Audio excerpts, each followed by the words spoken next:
आजच्या सभेचे मुख्य मार्गदर्शक देशाचे माजी कृषी मंत्री तथा राष्ट्रवादी काँग्रेस पक्षाचे सर्वेसर्वा सन्माननीय शरदचंद्रजी पवार साहेब, शिवसेनेचे युवा नेते, शिवसेना नेते, हम तुम्हारे साथ है। अरे आवाज कुणाचा? संजय जी जाधव साहेब, तुम आगे बढ़ो। शिवसेनेचे युवा नेते तथा शिवसेना नेते सन्माननीय श्री आदित्यजी ठाकरे साहेब, या मतदारसंघाचे लोकप्रिय आमदार तथा माजी मंत्री आदरणीय राजेश भैया टोपे साहेब, आमदार राजेशजी राठोड साहेब, आमदार राहुल पाटील साहेब, व्यासपीठावरील सर्व माजी आमदार, एक सन्माननीय खासदार सौ फौजिया खान मॅडम, सर्व सन्माननीय व्यासपीठ आणि इथे जमलेल्या माझ्या तमाम मित्रांनो आणि बांधवांनो, देशाच्या इतिहासामध्ये नोंद करणारी ही निवडणूक होती।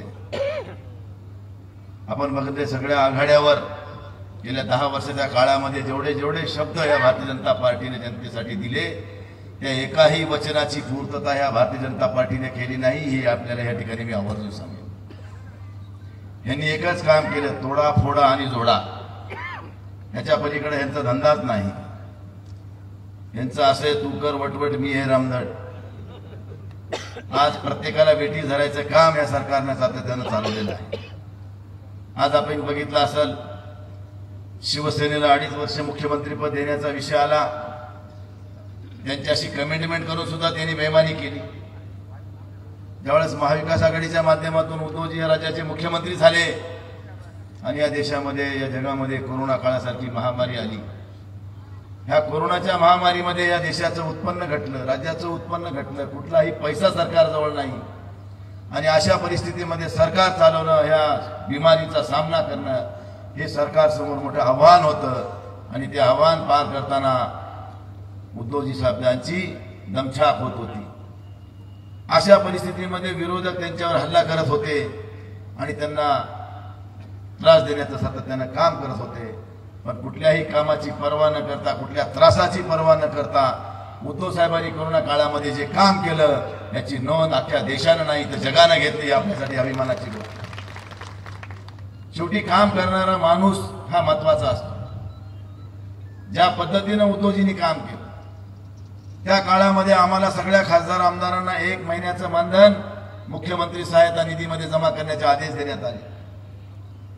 कोरोना सारख्या काळामध्ये आम्ही सगळ्यांनी उद्धवजीच्या खात्यामध्ये, राज्याच्या खात्यामध्ये त्या ठिकाणी आमच्या आमदाराचे खासदाराचे आम्ही निधी जमा केले, पण भारतीय जनता पार्टीच्या खासदार आमदारांनी पीएम केअरला पैसे जमा केले। म्हणजे ह्यांना महाराष्ट्राशी काही देणं घेणं नाही। लोक महाराष्ट्रामध्ये ज्या पद्धतीनं आजारी पडत होते, बिमार पडत होते, मरत होते, त्याचे ह्यांना काही समाधान मानसिकता नव्हती। ह्यांना फक्त राजकारण करण्यामध्ये इंटरेस्ट होता आणि त्यांनी सातत्याने या ठिकाणी राजकारण करण्याचं काम केलं आणि बघ एकावर एक वार करणे। कधी त्या नवनीत राणा यायच्या हनुमान चालीसा वाचायला, कधी राजसाहेब यायचे भोंगे बंद करायला, कधी ते किरीट सोमय्या, ते त्याच्या भूमिका वेगळ्याच।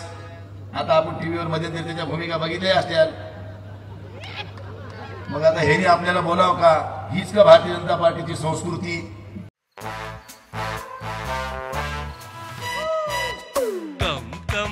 My love, please don't say no, baby. Come, my love. V-Guard के air coolers extra large cooling pads के साथ जो अच्छों को ठंडा करे। V-Guard air coolers, long lasting cooling. एकीकडे सुसंस्कृत भारतीय जनता पार्टीचे नको नाव घेता आणि त्या किरीट सोमय्याच्या क्लिप जर बघितल्या तर भारतीय जनता पार्टीच्या ढुंगणावर 2 लाथा मारून त्याला अगोदर बाहेर काढायला पाहिजे, पण ही भारतीय जनता पार्टी करीत नाही। त्यामुळे भारतीय जनता पार्टीची संस्कृती आहे का असं मला एखाद्याने विचारायचं।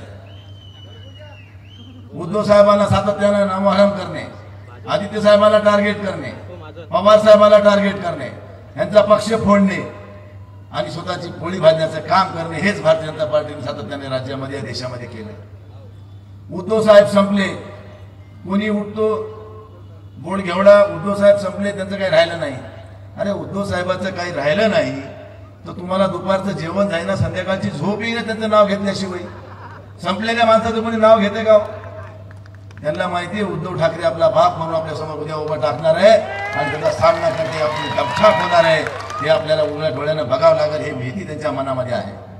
आणि आजही तुम्हाला सांगतो, ह्या देशामध्ये आणि ह्या राज्यामध्ये चालू असलेल्या लोकसभेच्या निवडणुकीच्या सार्वत्रिकवर महाराष्ट्रामध्ये 48 जागेच्या निवडणुका होणार आहेत. या 48 मध्ये विविध संघटनांनी विविध चॅनल्सनी केलेले सर्वे सांगतात की 48 पैकी 35 जागा ह्या महाविकास आघाडीच्या निवडून येणार आहेत.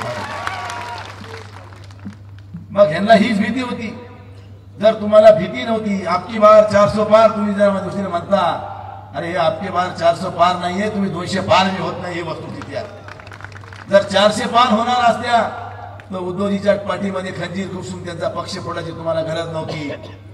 तुमच्या 400 पारच होणार होत्या तर शरदचंद्रजी पवार साहेबांची राष्ट्रवादी फोडण्याचं तुम्हाला कारण नव्हतं. 400 पारच होणार होत्या तर काँग्रेसचे अशोक चव्हाण साहेबाला तुम्हाला सोबत घ्यायची गरजच नव्हती. एवढंच काय, हे 3 फोडून तुम्ही सोबत घेतले.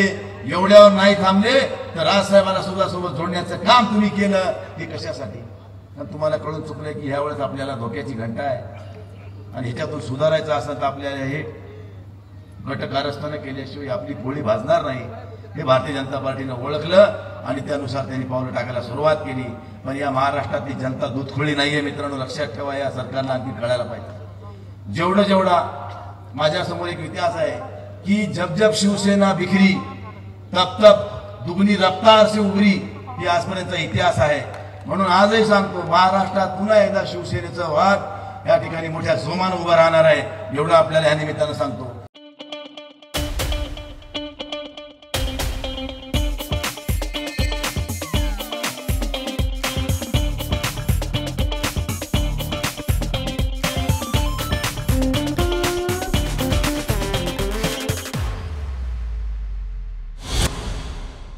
मित्रांनो, उद्धव साहेबांच्या काळात केलेली कामं असतील, देवेंद्र फडणवीस साहेबांच्या काळात केलेली कामं असतील, देवेंद्रजीच्या काळामध्ये 1.5 लाखाची कर्जमाफीची घोषणा हवेतच आहे, आणखी ऑनलाईनच आहे, लाईनीतच आहे.